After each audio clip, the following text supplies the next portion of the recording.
안녕하세요. 부동산 실효 세금이 한국은 OECD 국가 가운데 꼴찌라는 것을 아시는 점.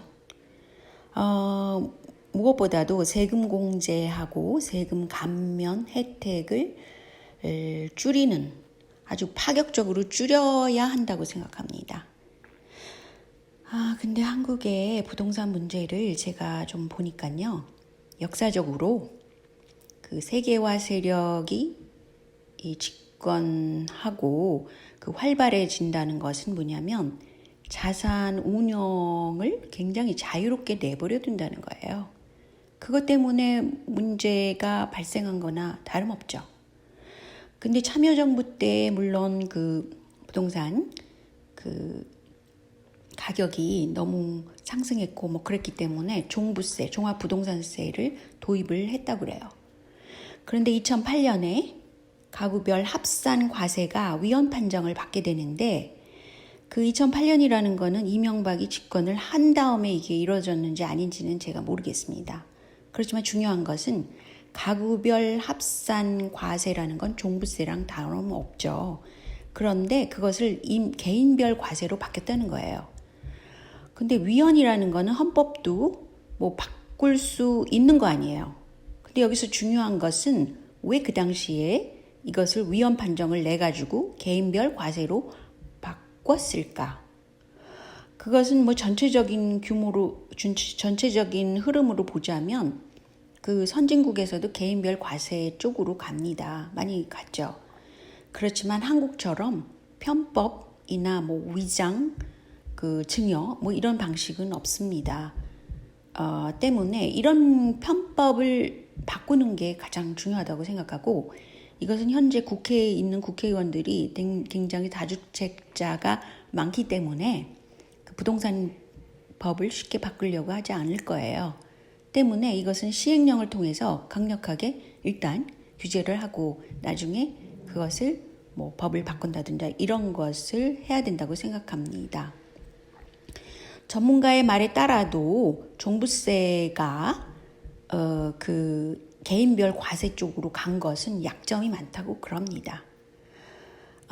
그래서 그런 데다가 한국은 지금 과열된 상태잖아요. 투자 쪽으로 막 과열됐잖아요. 근데 두 가지예요. 주식으로 과열돼 있고 부동산으로 과열돼 있습니다. 그것은 그 이자율이 너무 낮기 때문에 그렇죠. 근데 이제 이자율 문제도 사실은 미국이 이자율이 거의 제로이니까 다른 나라도 영향을 주는 건데 중국은 약간 높다. 그럼 자금이 중국으로 몰리죠. 때문에 그 이자율을 신흥국 쪽에서는 변화를 줘야 되고 한국도 그 중간에 낀 중간국이기 때문에 이런 이자율 변화를 줄 수도 있어요. 그럼 큰 문제가 되는 거죠. 왜냐하면 그 보통 그 자본을 가지고 유효한 적정 수준인가 아닌가를 결정할 때 M2가 중요하다 그래요. M2라는 것은 돈이 시중에 풀린 거. 그런 총 규모를 말한다 그럽니다. 그런데 중요한 것은 투자 승수예요. 한국은 지금 투자를 통해 가지고 이익을 보려는 그런 분위기를 문화적으로 지금 막 갖고 있죠. 그렇기 때문에 투자 승수가 너무 높다는 거예요.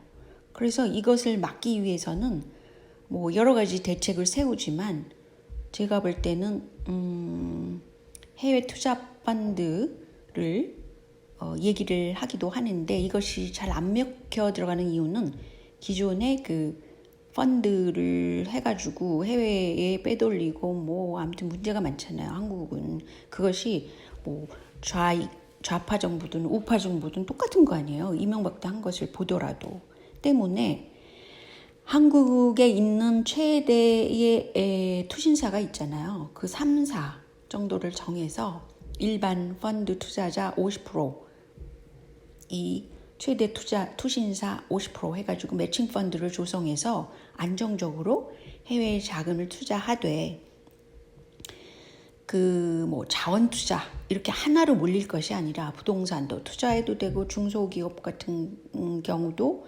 똘똘한 중소기업들이 많을 것 같아요.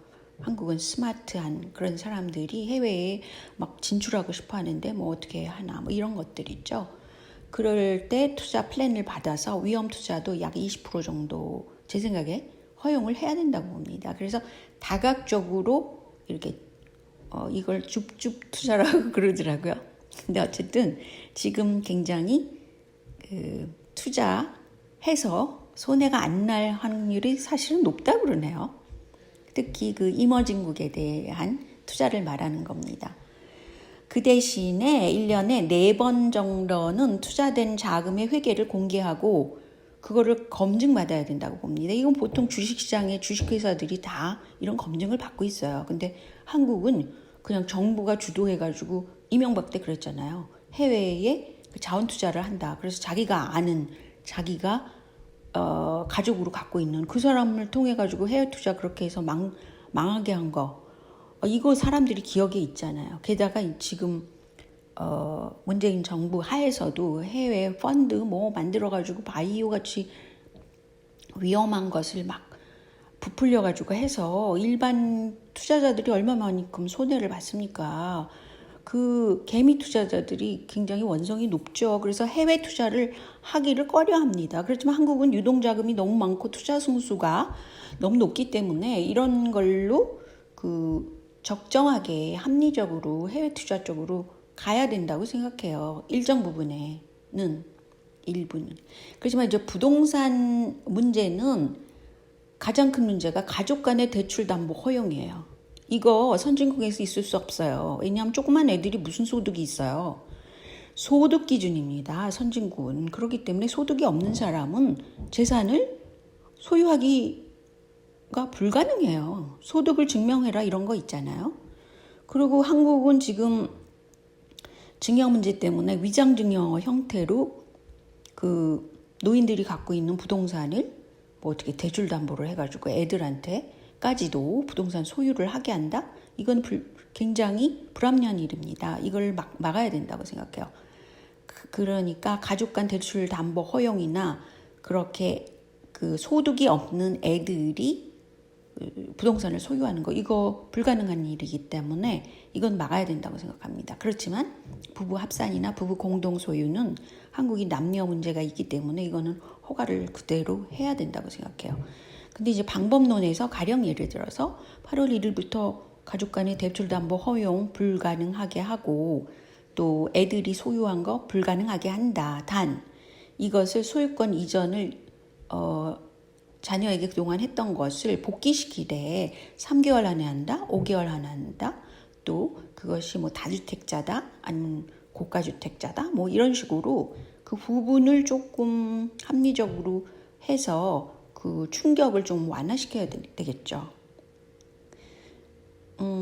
그리고 두 번째로는 법인 설립을 완전히 난립을 하는데 이것은 제가 볼 때는 이명박 시절에 이런 것을 머리 써서 했을 것 같아요. 그 사람이 굉장히 그 꾀가 많은 사람이라서 그랬겠죠. 그런데 그건 이제 제 생각이고요. 현재 월 5만 원짜리 가상법인을 만들었다고 그래요. 개인들이. 이게 될 법한 일입니까? 그래서 부동산 탈세용이죠. 이거 절세용이 아닙니다.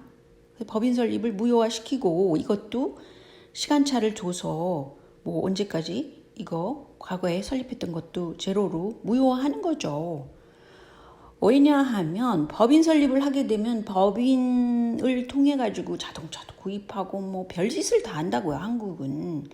그런 편법을 줄이려면 당연히 개인이 그 부동산 탈세를 위해서 법인 설립한 거 무효화시켜야죠. 보통의 경우는 고가주택을 잡는 것이냐 또 다주택자를 잡는 것이냐 이거 두 가지 방법으로 가격 중심 대책이 있을 수 있고 투자 주택 수 중심이 있을 수 있어요. 한국은 지금 어마무시하게 이게 투자 승수가 높기 때문에 둘 다 채택해서 해야 된다고 생각합니다.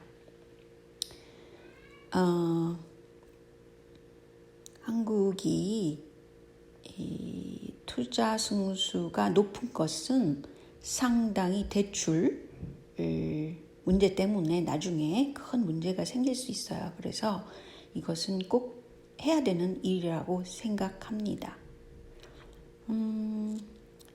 그리고 그 주식에 대한 세금 문제에 대해서는 그 미국도 텍스 프리 존을 설정을 해요. 그래서 가령 뭐 2만 불까지는 텍스가 없다. 여기서 텍스가 없다라는 것은 자기가 투자를 한 금액에 대한 것이 아니라 그 투자를 해서 이익을 본 부분에 대한 세금을 말하는 겁니다. 그러니까 만약에 손해를 봤다 그러면 텍스 낼 일이 없죠.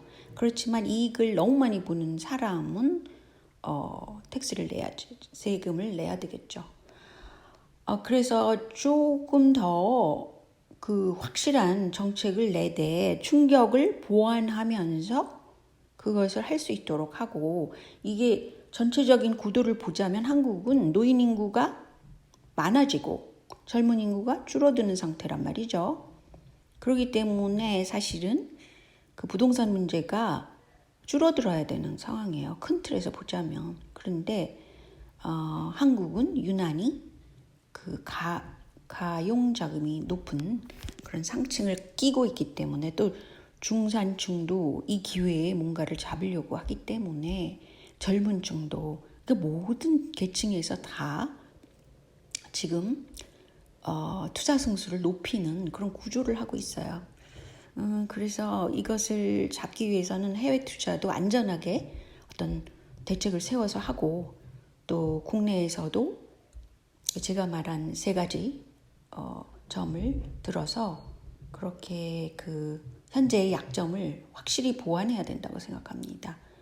근데 이제 너무 뭐 세계화라 그래서 거기 큰 틀에서 어떤 정책을 내주겠죠. 그렇지만 그것이 한국에 플러스가 될지 마이너스가 될지 어떻게 알아요? 이렇게 불안정한 사회로 만들고 싶어 한다?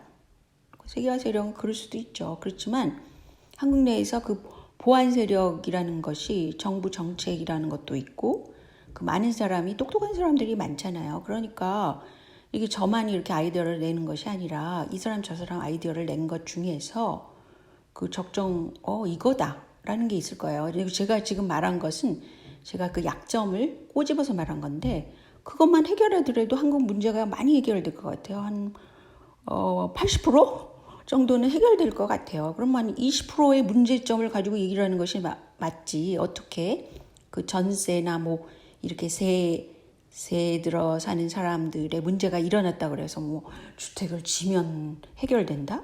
저는 그렇게 생각하지는 않습니다. 이렇게 할 수 있는 정책적인 해결책을 일단 하고, 그리고 무슨 주택을 짓든지 해야지. 무조건 주택을 짓는 것은 GDP에는 플러스 요인이 있겠죠. 그런데 전체적으로 볼 때는 가계대출을 늘리게 하고, 이거는 완전히 거품 경제를 만드는 겁니다. 거품 경제라는 것이 얼마나 위험한지 아시죠? 때문에 가계대출을 자꾸 늘리는 쪽으로 가면 안 되고, 지금 현재는 뭐 주식담보대출 뭐 이런 것도 있잖아요.